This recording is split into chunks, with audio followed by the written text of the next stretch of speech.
बिस्मिल्लाहिर्रहमानिर्रहीम। 9th class. आज की वीडियो में हम chapter 5 pressure and deformation in solids के एमसीक्यूज देखेंगे। फर्स्ट एमसीक्यूज है, the most elastic material of the following is rubber, would, गिलास और स्टील। इलास्टिक मटेरियल इन चारों में से कौन सा सबसे ज़्यादा इलास्टिक मटेरियल है?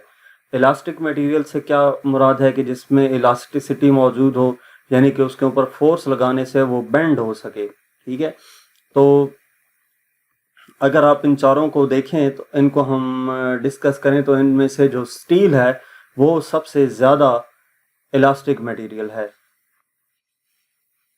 किसी भी ऑब्जेक्ट के इलास्टिक होने का मतलब क्या है कि जो बॉडी है वो अपनी ओरिजिनल शेप में वापस आ जाती है जब उसके ऊपर से फोर्स रिमूव की जाए।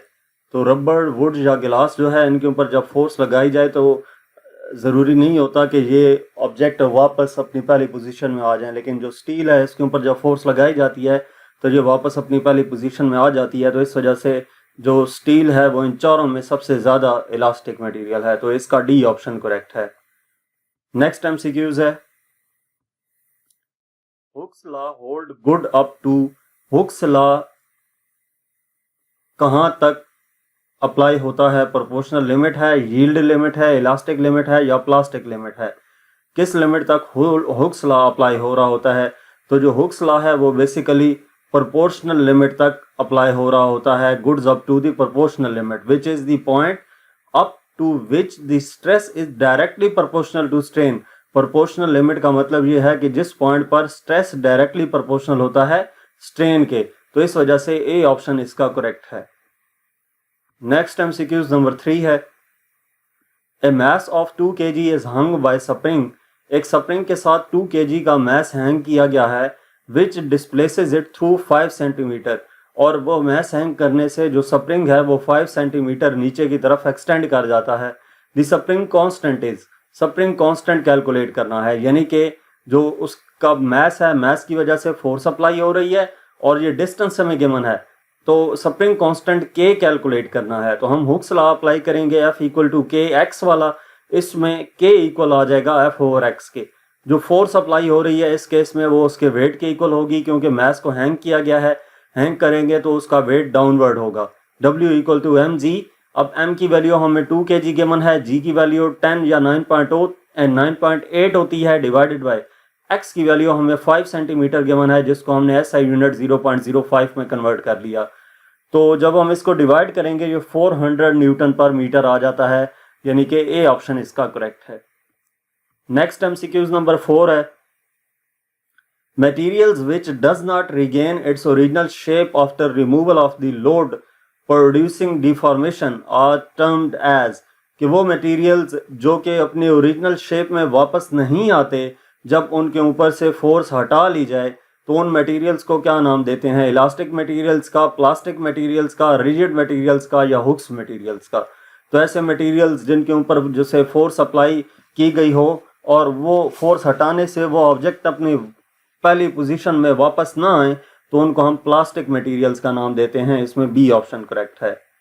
नेक्स्ट एमसीक्यूज नंबर 5 है, SI unit of pressure is. Pressure का एसआई यूनिट क्या होता है? बार, न्यूटन, पीएसआई या पास्कल?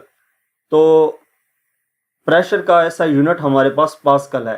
पास्कल या पास्कल जो है वो इक्वल होता है न्यूटन पर स्क्वायर मीटर के।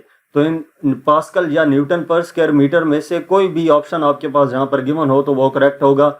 यहाँ पर पास्कल गिवन है तो प्रेशर का ऐसा यूनिट पास्कल होगा, डी ऑप्शन करेक्ट होगा।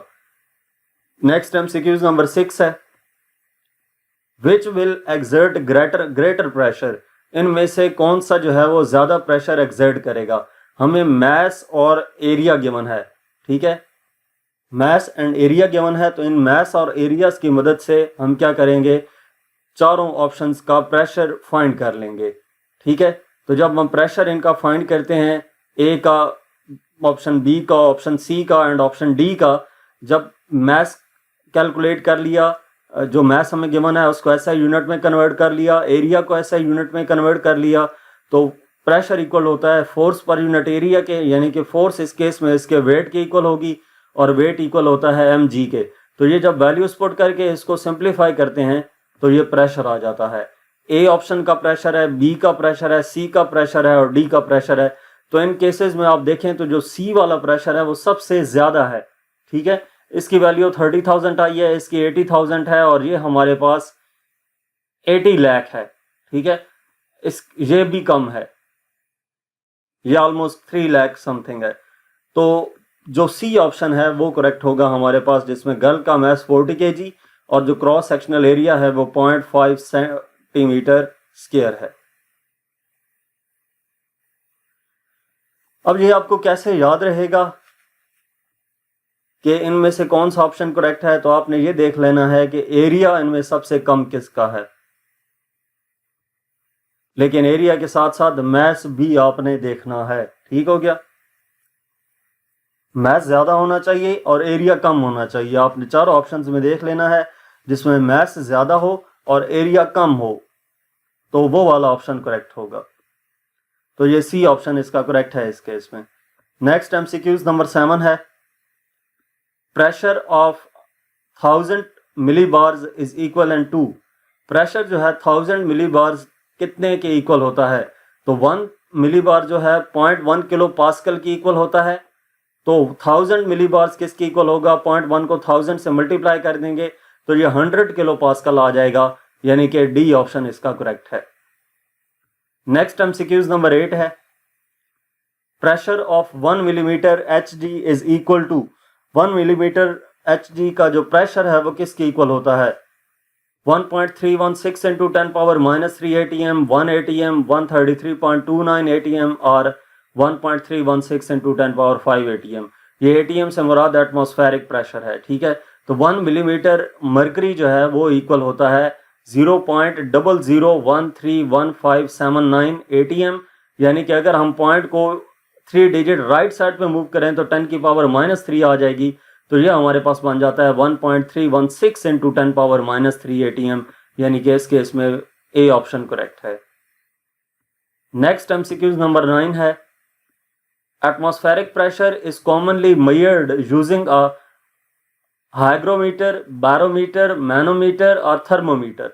एटमॉस्फेरिक प्रेशर कॉमनली कैसे मेजर किया जाता है, एटमॉस्फेरिक प्रेशर मेजर करने के लिए जो डिवाइस यूज की जाती है उसका नाम बैरोमीटर है, तो बी ऑप्शन करेक्ट है। एमसीक्यूज नंबर 10 है, pressure of liquid in a container increase with, किसी भी कंटेनर में जो प्रेशर है वो कैसे इंक्रीज होता है, बेस इंक्रीज करने से, वॉल्यूम इंक्रीज करने से, डेप्थ इंक्रीज करने से या मास इंक्रीज करने से। लिक्विड में जो प्रेशर है वो डेप्थ पे डिपेंड कर रहा होता है, डेप्थ इंक्रीज करें तो प्रेशर इंक्रीज होता है, इस वजह से इसका सी ऑप्शन करेक्ट होगा। नेक्स्ट एमसीक्यूज नंबर 11 है, the atmospheric pressure will be smaller at, atmospheric pressure smaller कहां पे होता है, तो एक बात आपने याद रखनी है कि अर्थ की सरफेस से जूं हम ऊपर जाते हैं तो एटमॉस्फेरिक प्रेशर कम होता जाता है। तो आपने इन प्लेसेस में से वो प्लेस देखनी है जिसकी हाइट जमीन की निस्बत ज्यादा है, तो इस्लामाबाद, पेशावर और लाहौर की निस्बत मरी जो है वो जमीन के अर्थ की सरफेस से हाइट पे मौजूद है, मरी की हाइट सबसे ज्यादा है, तो इस वजह से यहाँ पे एटमॉस्फेरिक प्रेशर कम होगा बाकी 3 प्लेसेस की निस्बत, तो डी ऑप्शन इसमें करेक्ट है। नेक्स्ट एमसीक्यूज नंबर 12 है, a girl of mass 50 kg wears heels with an area of 2 centimeter square in contact with the ground. The pressure she exerts on ground is, mass girl का given है और area उसकी heal का given है। Pressure वो कितना exert करेगी ground पे वो कैलकुलेट करना है। तो इस केस में अगर हम देखें कि मैस गिवन है और हमें एरिया गिवन है, ठीक है, एरिया को हमने ऐसा यूनिट मीटर स्क्वायर में कन्वर्ट कर लिया। प्रेशर का फार्मूला हमारे पास होता है फोर्स पर यूनिट एरिया, इस केस में जो फोर्स है वो इसके वेट के इक्वल है। गर्ल का जो वेट है तो वेट पर यूनिट एरिया यानी कि mg divided by a। m हमारे पास 50 है, g की वैल्यू 10 है और एरिया 2 इंटू 10 पावर -4 है, तो इसको डिवाइड करने से जो आंसर आएगा 25 इंटू 10 पावर 5 न्यूटन पर स्क्वायर मीटर आता है। अब 25 इंटू 10 पावर 5 न्यूटन पर स्क्वायर मीटर ऑप्शन यहाँ पर कहीं भी मौजूद नहीं है। तो इसका मतलब क्या है कि ये MCQs रॉन्ग है और इसका करेक्ट ऑप्शन क्या होगा? 25 × 10⁵ पास्कल। नेक्स्ट MCQs नंबर 13 है, Divers wear special suits in order to protect them from low pressure, high pressure, low temperature, high temperature. जो जो डेप्थ इंक्रीज करती जाती है तो प्रेशर इंक्रीज होता है। अब जब प्रेशर इंक्रीज होगा तो डेफिनेटली अगर ज़्यादा गहराई में डाइवर्स जाएंगे, जो समंदर के अंदर डाइव करते हैं, तो उस टाइम पे वहाँ पे प्रेशर इतना ज़्यादा होता है कि वो उनकी बॉडी को नुकसान पहुँचा सकता है। तो उस हाई प्रेशर से बचने के लिए जो डाइवर्स हैं वो स्पेशल सूट्स पहनकर समंदर के अंदर जाते हैं। तो इस वजह से इसका ऑप्शन हाई प्रेशर होगा, बी। नेक्स्ट MCQs है 14, in a stationary fluid the local pressure of the fluid vary. Stationary fluid में जो लोकल प्रेशर होता है फ्लूइड का, वो कैसे वेरी करता है? With depth only, both with depth and along horizontal direction, horizontally only, neither with depth nor along horizontal direction. तो जो स्टेशनरी फ्लूइड होता है उसमें लोकल प्रेशर फ्लूइड का कैसे वेरी करता है?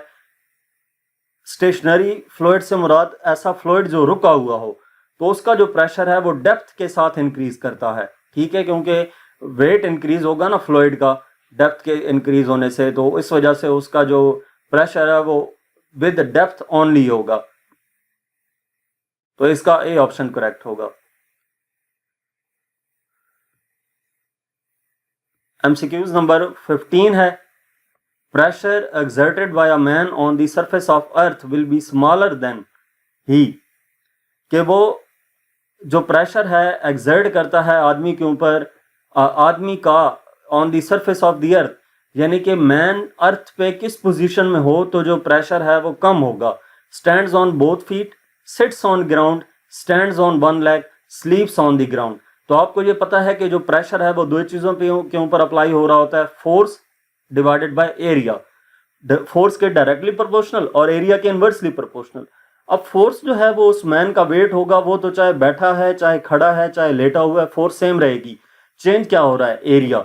अगर वो फीट के ऊपर है एरिया कम है, ग्राउंड के ऊपर बैठ जाता है एरिया थोड़ा ज्यादा हो गया है, एक लेग के ऊपर खड़ा हो जाता है तो एरिया बहुत कम हो गया है, और स्लीप्स ऑन द ग्राउंड एरिया सबसे ज्यादा हो जाएगा। जब वो ग्राउंड के ऊपर लेट जाएगा तो एरिया बहुत ज्यादा हो जाता है, और एरिया जितना ज्यादा होगा प्रेशर उतना कम होगा। तो इसका मतलब यह है कि इसका डी ऑप्शन करेक्ट होगा।